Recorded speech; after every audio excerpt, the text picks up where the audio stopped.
Sailors on a Libyan Coast Guard ship wave their arms. Stop! Stop! They shout in English. The sailors prepare to throw a rope to the boat, but several men on board shout back in Arabic, "We don't want it." "You don't want it?" asks one of the sailors. "You'll die out here." After several attempts, the sailors manage to throw the rope onto the boat's bow. A passenger throws it with an air of disdain into the water. The sailors toss the rope again, and again the migrants throw it in the water. They've paid hundreds of dollars, a huge fortune, for this leg of their perilous journey to the shores of southern Europe. It has cost them several $1,000s to get to this point from their home countries. This is not how their odyssey was supposed to end. No love between rescuer and rescued. Since the beginning of 2014, more than people have died trying to cross the Mediterranean, according to the International Organization for Migration (IOM). Even slightly rough seas can sink small, crowded boats like this. No one aboard has a life vest. Eventually a Libyan sailor dives into the sea, swims to the boat and attaches the rope. His comrades pull the boat alongside. Reluctantly the migrants climb on board the Libyan Coast Guard ship. "This is worse than death," laments a woman. The sailors herd the migrants onto deck. 22 of them are Somalian, 5 are Bangladeshi, and 1 is from Yemen. There is no love here between rescuer and rescued. Abdel Samad, from Somalia, spent 6 years in Libya, saving up the money to pay traffickers to get to Europe. "The Libyans thrash us," he says. A Libyan sailor overhears Abdel Samad. "You're all cursing Libya, you animals." He bellows in Arabic, adding in English, "Shut up." For him, patrolling the seas and stopping migrant boats is a job for which sympathy isn't a requirement. "I live near Tripoli's international airport. It's a war zone. But I didn't run away like the migrants do," he said. Libya is a key transit point along the central Mediterranean route. Many who get stuck there are intercepted and detained by the Libyan Coast Guard, which is funded and trained by the European Union. The Coast Guard is under the control of the UN-recognized Government of National Accord, NA, based in Tripoli. The EU has paid the NA and its Coast Guard more than $250 million to stop migrants and refugees from crossing the Mediterranean. Workers from the International Organization for Migration receive the migrants when the Coast Guard ship arrives in Tripoli later that night. From there, they're taken to a variety of NA-run detention centers around Tripoli, including the Tariq al-Sika Center. Detainees remain in centers indefinite or more than, migrants originating from more than 3 countries in Libya, according to data collected by the IOM between June and July 2019. Almost of them are held in detention centers. The centers are intended to hold, against their will, those caught trying to cross the Mediterranean. According to several humanitarian organizations, many detainees remain in these centers indefinitely.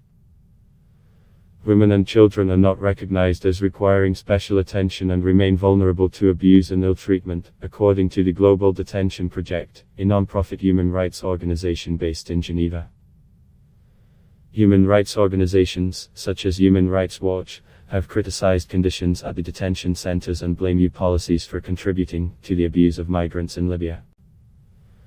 But the EU, driven by differences between member states, has not changed its policy regarding migrants in Libya despite its glaring shortcomings. Italy and the European Union continue to broker deals with Libyan forces to control migration, according to the Global Detention Project. The European Union (EU) migration cooperation with Libya is contributing to a cycle of extreme abuse, EURO wrote in a January 2019 report. The EU is providing support to the Libyan Coast Guard to enable it to intercept migrants and asylum seekers at sea, after which they take them back to Libya to arbitrary detention, where they face inhuman and degrading conditions and the risk of torture, sexual violence, extortion, and forced labor. The EU did not immediately respond to CNN's request for comment. The EU has argued that it needs to protect its borders from illegal migration. The Libyan government has declined to comment about the conditions and the abuses in detention centers reported by NGOs.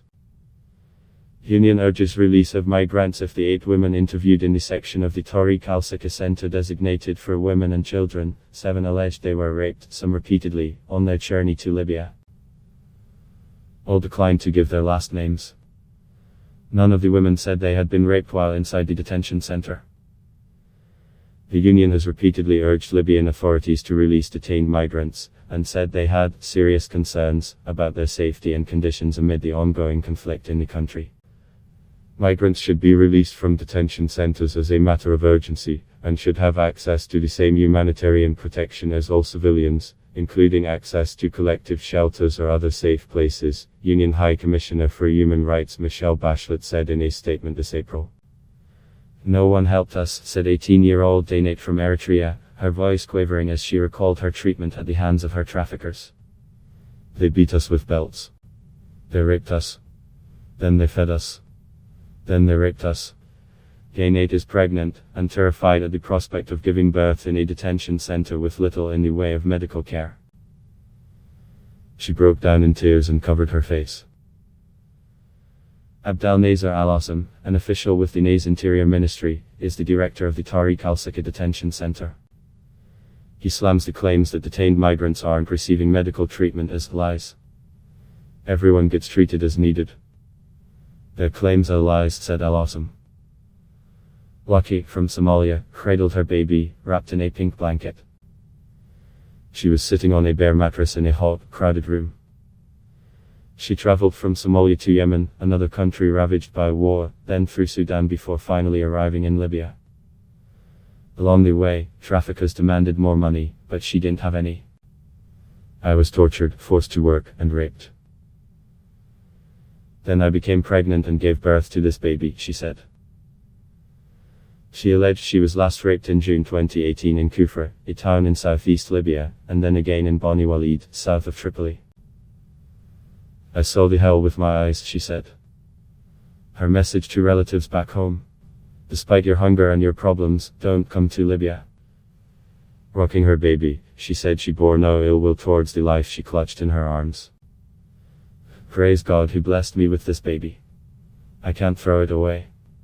The baby is part of my body," she said. Lucky, 18, did however have a simple plea: "Take me from here." Mona, 17, also came from Somalia. She left home, she recalled, because her father died and her mother had no means to support her and her siblings. In Kufra, the traffickers, who she believes were Libyans and Chadians, demanded that Mona or her family pay them more money. She couldn't come up with the cash. "So they beat me. They tortured me. And one night, 3 men cornered me, took me outside and raped me," she said, her eyes filling with tears. "At that moment, I hated myself. I wanted to die. These are people who want a better life," Al-Assam said. "They're escaping wars and misery. They're not criminals." He believes that inmates are receiving sufficient care at the center. "They tell us these stories. We sympathize with them. But it's all according to their stories. The support we give is for anyone. Raped or not," said Al-Assam. Perhaps overwhelmed with the task of caring for more than 700 people in his center, Al-Assam doesn't have much time for the horror stories the migrants tell. For many of the inmates here, the future is grim, as they live their lives in limbo at the mercy of Libyan authorities and their backers in the